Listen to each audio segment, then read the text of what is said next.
deathmatch. Eliminate the enemy team. Bring the war to them, bring it hard.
Retreat!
Yuragata me, my name is, let me slap that.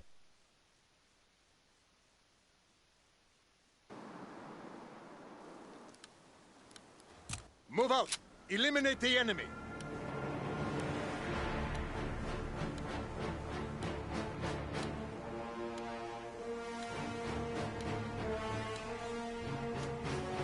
Remember your training! Make us proud!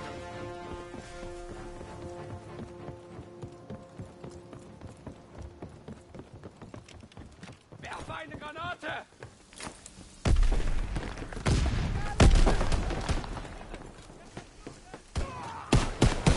Can you do? Blut verloren!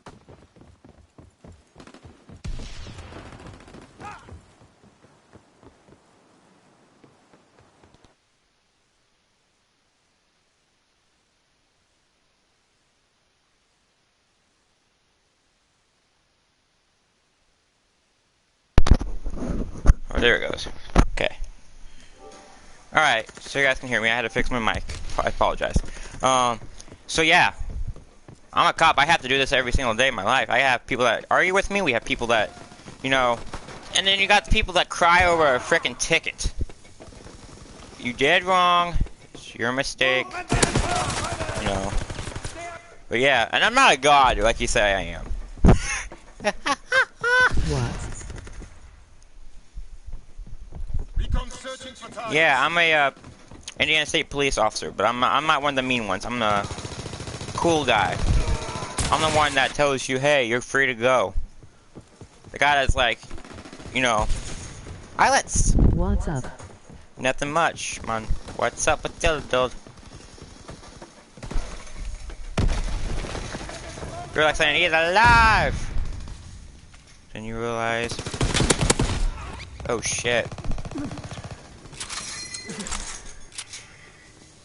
Enemy recon aircraft in the air.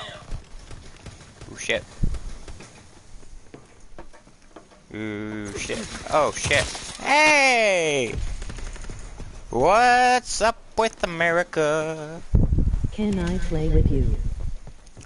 Sure, dude. Just give me a minute. Okay, just send me a friend request and I'll accept it. Okay, man? And I'll accept it and I'll let you play with me, man.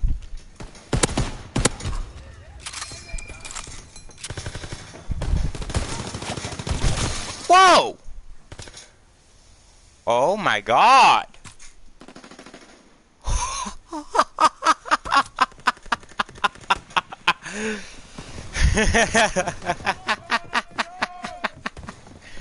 Like, oh, I go up there and all I hear is like, oh my god, the swarm.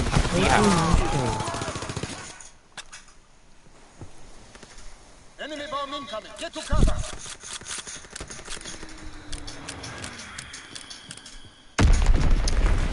You know, and here's a clarifier. We do have some bad people in my department. Every single department has their own share of bad cookies. But we are... They're pushing at the stop!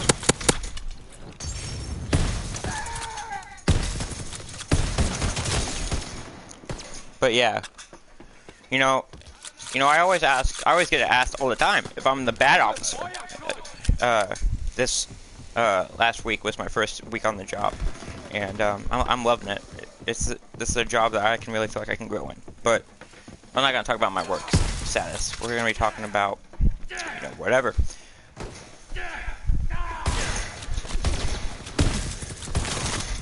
Damn.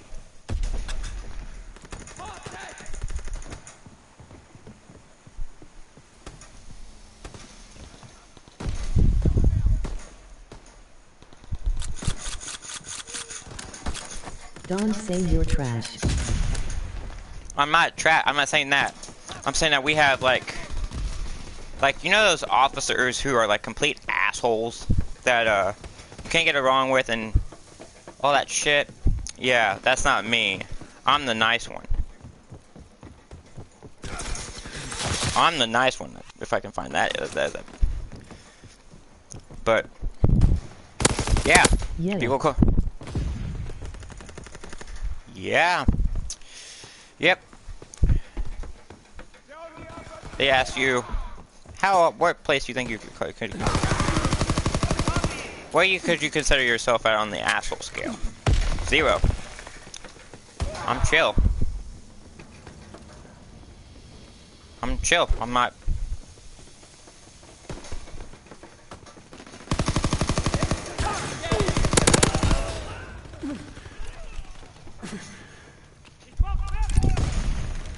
I mean, hell. Now, I do advise that if you ever do come against a cop that seems like he's an asshole, try to work with him because he's. You're good. Don't say you're trash.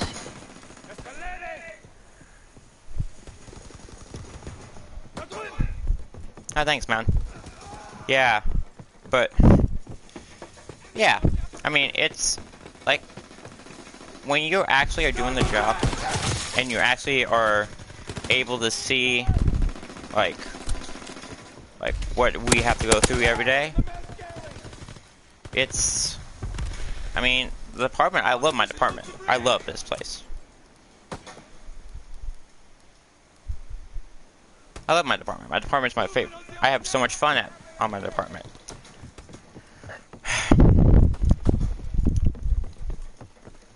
You got the people that are saying you're bad.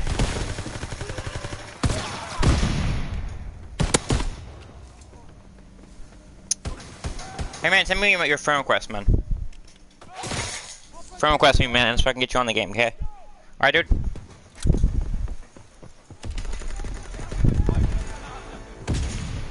Welcome to GTA 5 Law Enforcement.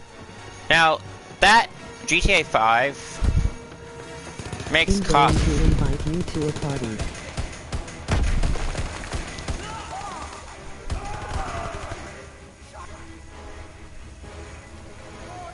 Alright.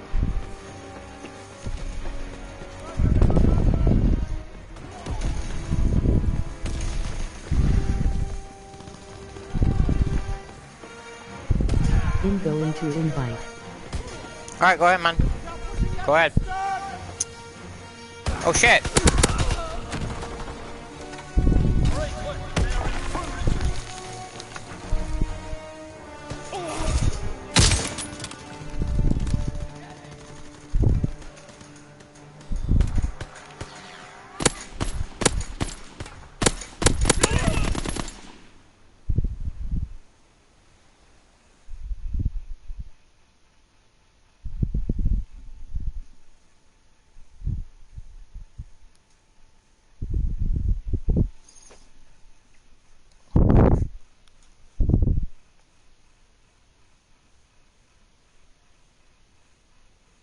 I'll be right back, guys. BRB.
Advance and take position.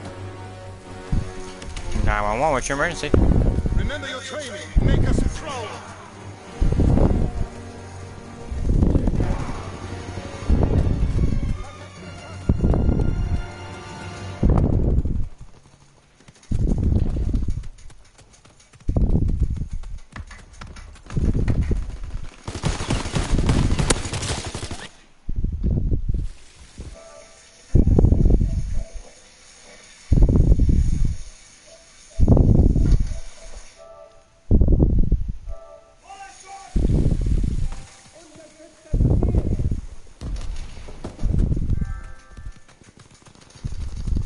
Hey, dude.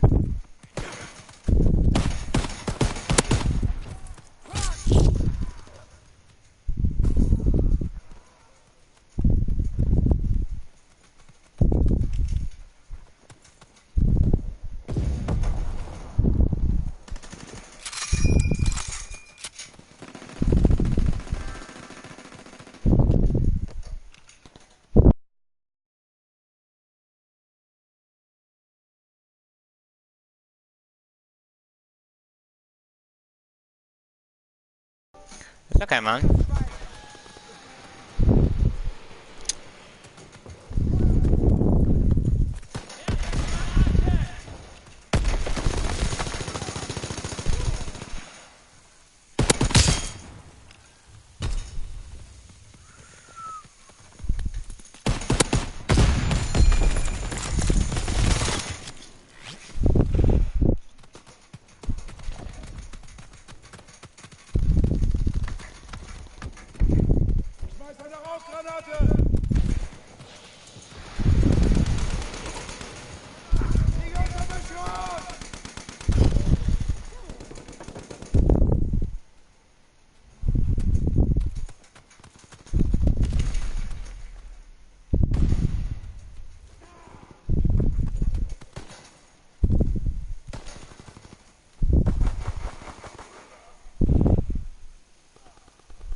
Alright, man.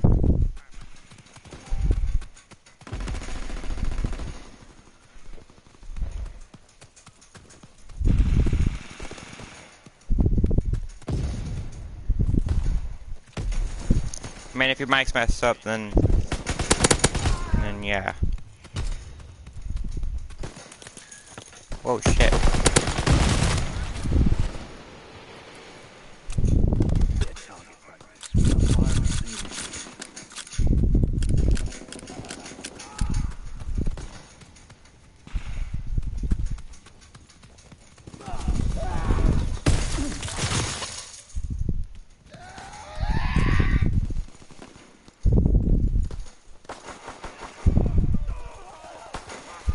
Oh, Enemy shit. recon aircraft in the air.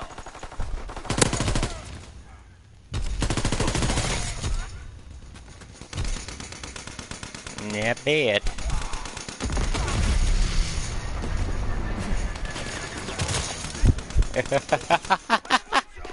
Gib mir Deckung!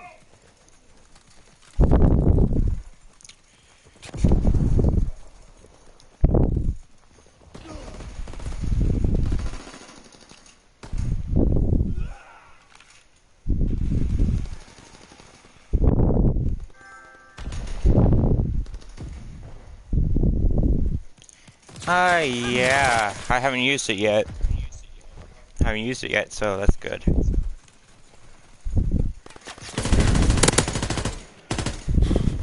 We can't keep I this have up. used my, if you look at my video, I'll show you here in just a minute. I have used my, Dominating them. Keep baton. pushing. I actually used it today, actually.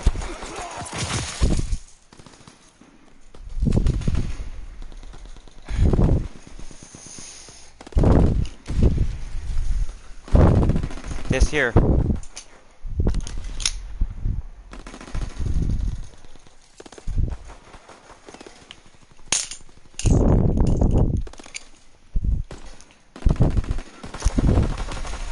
It's here.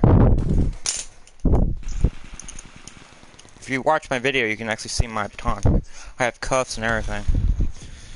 Kommt aus der Deckung! I mean, we only tell these people if, like, we don't want to have... Our goal is to make sure you're still alive and safe and all that. That's our goal. Our goal is to keep you safe and not having to shoot you. And we want to make sure that you stay alive as much as you can. And we don't want it to end up killing you or nothing. So the only reason why we have that is to be able to calm you down without causing bodily harm to you. So yeah, that's why we have tasers only. Mine's out in my squad car, but I keep mine in my compartment of my glove box. Well fought. This was an important thing. And then I have...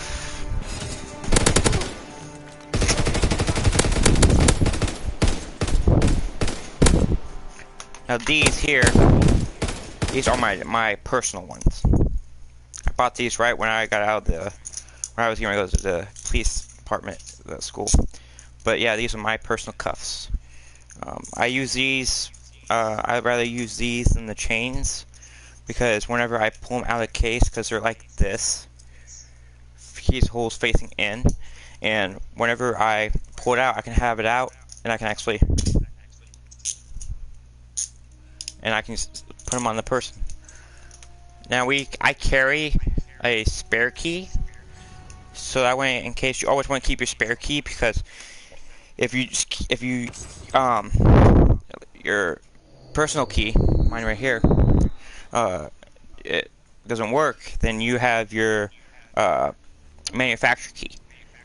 So that way we can so we don't, if you get it, we can get you out of the cuffs. I have on my belt,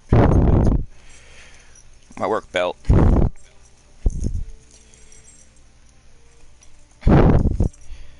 two sets of keys. This key right here is the personal key. this here is for my asp cuffs, but I don't really use those. Those things are trash.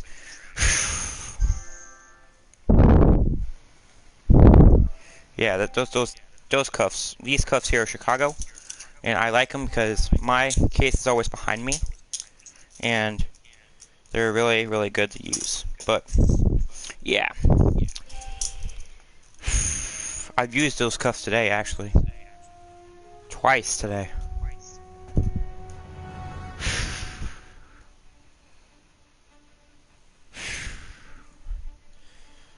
And let me tell you, they don't like it when you put cuffs on them. It's funny as hell, but they try to break out of your cuffs. They try to, but they can't, because we got it double locked.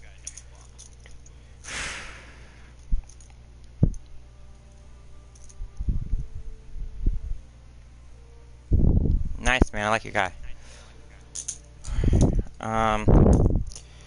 Yeah, we can use chain cuffs, but I don't like chained because I can't really like keep control of it because the chain sprays a little apart.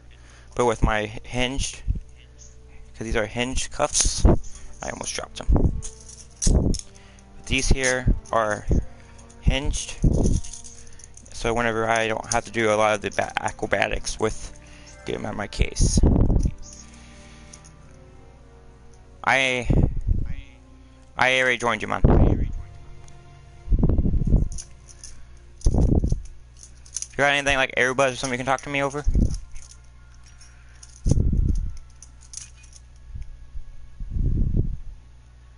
Earbuds work just fine too.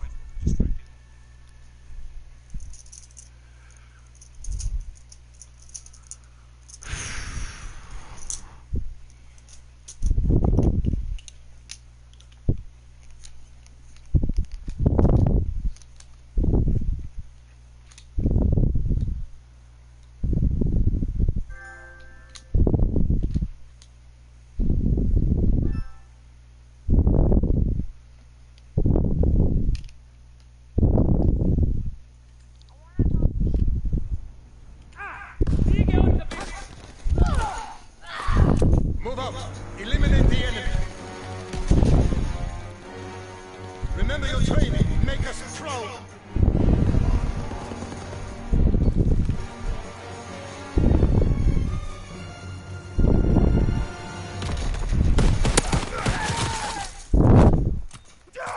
Wow.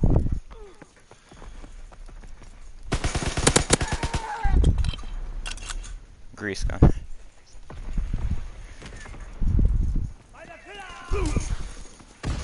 Okay. Yeah, the other day, I'll tell a little bit of some stories of what I know of. How long have I been on here on the police department for? The craziest call I got was actually last night. I was on a night patrol, and somebody was yelling at their girlfriend or boyfriend, whatever, and they called me. So this was on this the state line where my patrol is, and apparently one of them hit the other one. Basically, she said stuff, and you know it was crazy. I'm only telling you the stuff I can tell you because it's still an open investigation. I cannot say any more than that.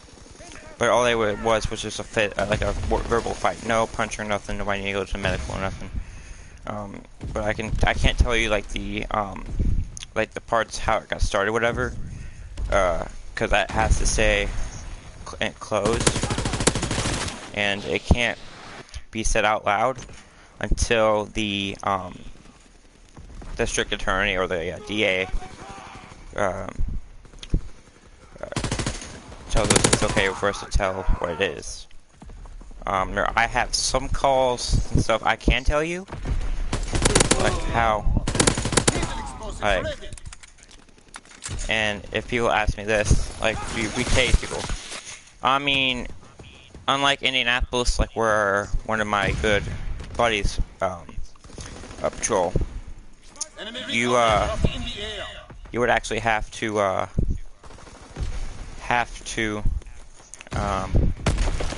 pay someone because they up there, everybody up there wants to try to hurt you, whatever, and they run out of cartridges pretty quickly. Me, I have in my trunk of my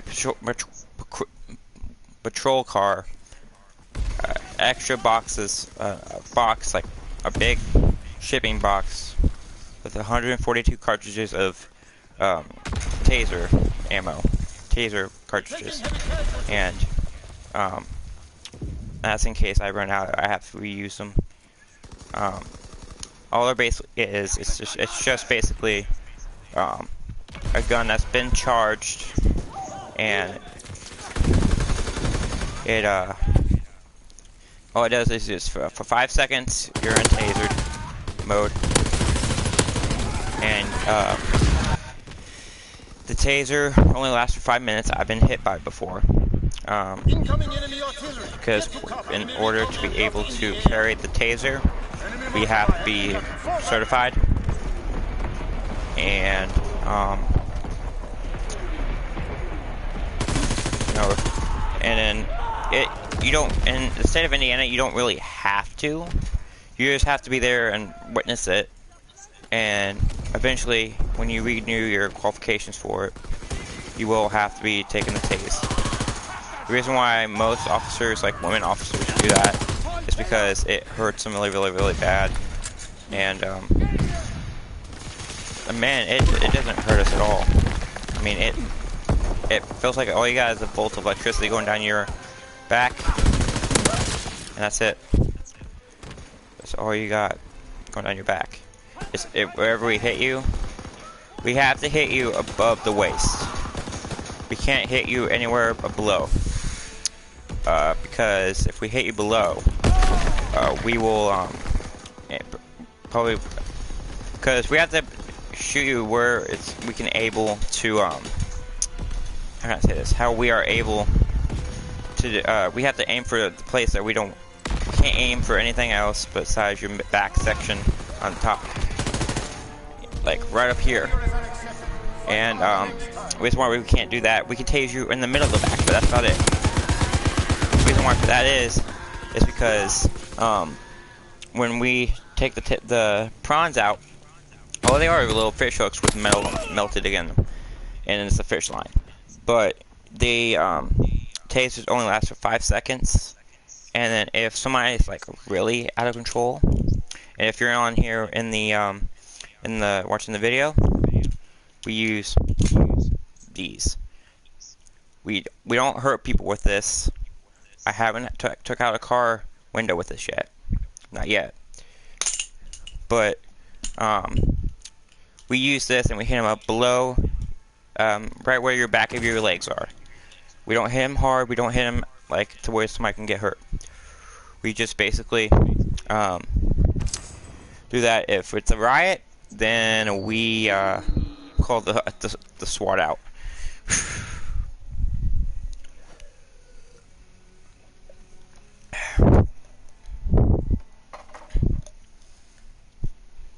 And I'm actually in the state of Indiana. That's where I'm a patrol officer at. You know, it's crazy. You know, whenever we get a call to somebody, the most recent call we got yesterday actually was a disturbance because somebody was going AWAC, whatever, going out losing their mind, and I used this last night to knock them down. We didn't want to do beanbags because beanbags, and I want to clarify it with something. Beanbag rounds, all they are is just to get stuff out of your hands. You may be having a little bit of bruising from it, but you'll still be alive, and we won't have to That's the second thing we do. If we don't want to shoot, our goal is never to kill somebody.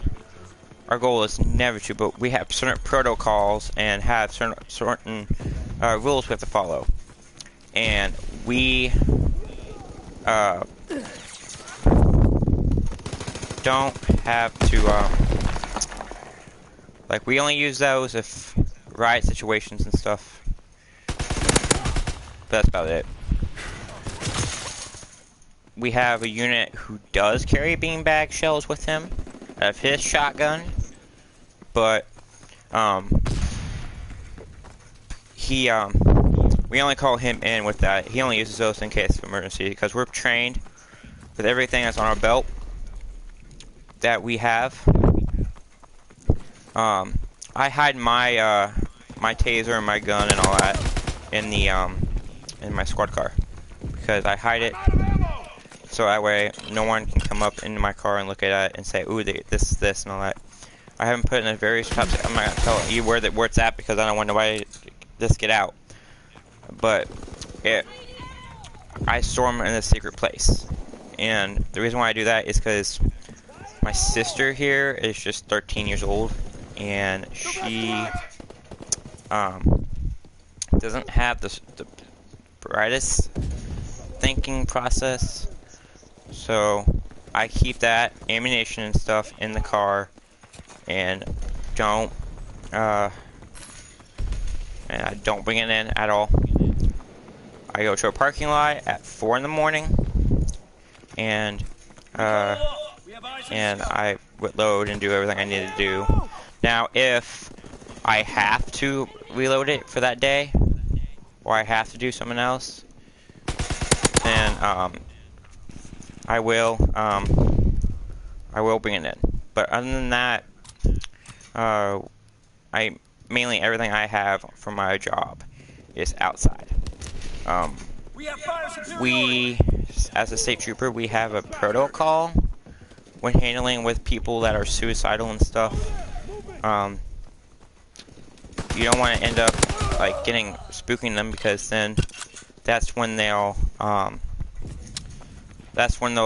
basically say, you know, you want to try build bonds with them. You don't want them to you gotta build trust with them, and we like there's every few seconds someone, and this is a true fact, every few seconds some family members or families are devastated by suicide. Because I'll talk about this now on my on here because I'm allowed to talk to you guys about this. Every second of the day, somebody is thinking about committing suicide, and this is actually a big problem here in America because we have like so often.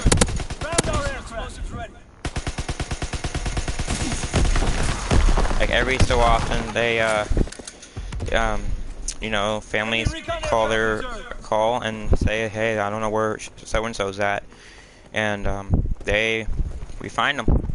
We find them. It's sad but true. We find them on a bridge, sitting on a ledge, and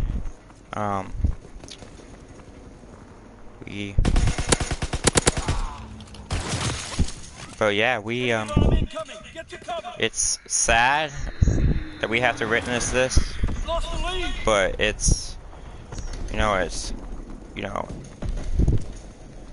know if that person's going through. You don't know what they're going through.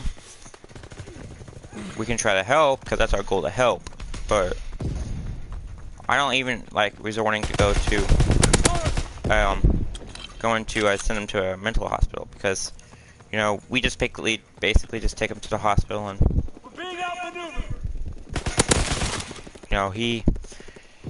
that person may not be here when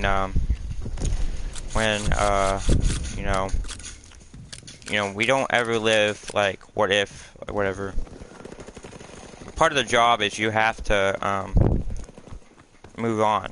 I mean, you can't dwell over that, because if you dwell over that, that's what's going to make your job and your ability to your ability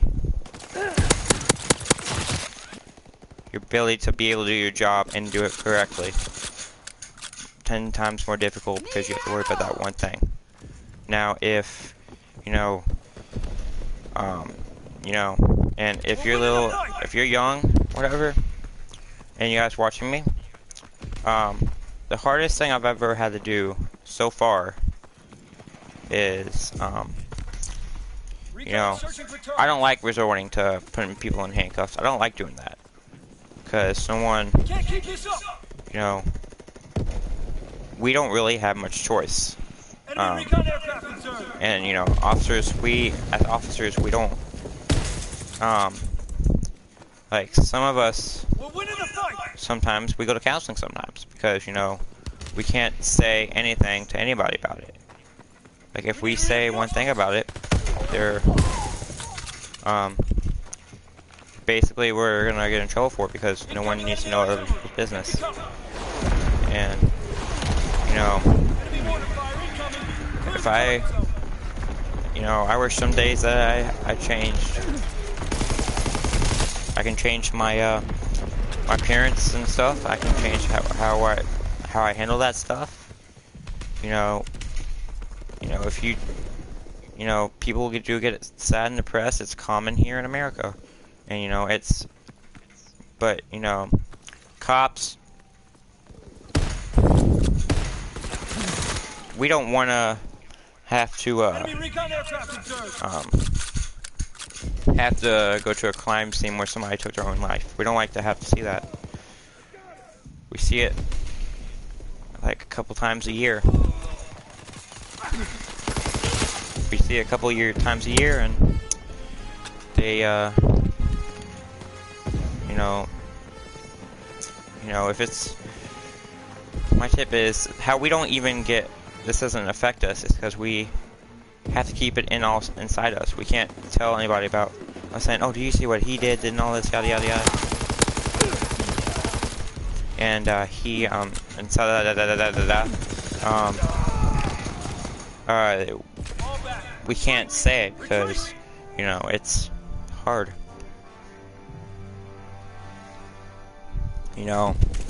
I wear this shirt here under my uniform because I have to have a vest and everything on, and my uniform goes over it. I wear this under there because this here is stretchy and it's comfortable. The reason why we have to wear a shirt under it is because when you put on a bulletproof vest and everything, it hurts a little bit. For me, because I have eczema, and I have to wear this because it has a special kind of cloth I can have in it. And yeah, it's, I see it more often than others. I mean, it's,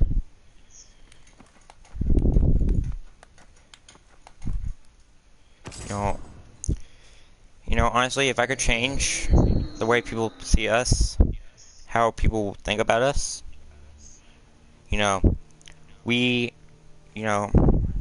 our job is just like any other job. It's, it's nothing huge. We may be called heroes, but we don't think of ourselves as heroes. We just think about us doing our job. We just do our job to the best of our ability, and we don't get no recognition, nothing like that. But but yeah, it's,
yeah, this here can actually break a window, but it's not too fascinating. It just basically, it has whatever I need to do with. We use this here to, like, do all that stuff, and then we got my cuffs. But yeah.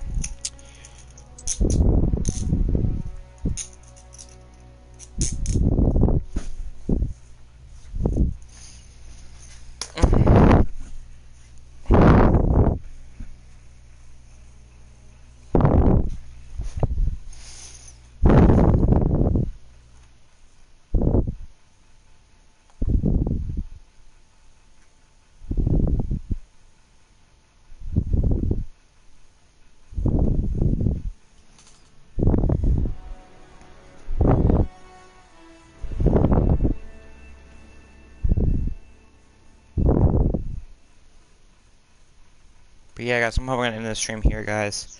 I have to get up early in the morning, so I'll talk to you guys all on, probably if not tomorrow, probably tomorrow or Wednesday. But yeah, guys, Wednesday. So long. Bye bye.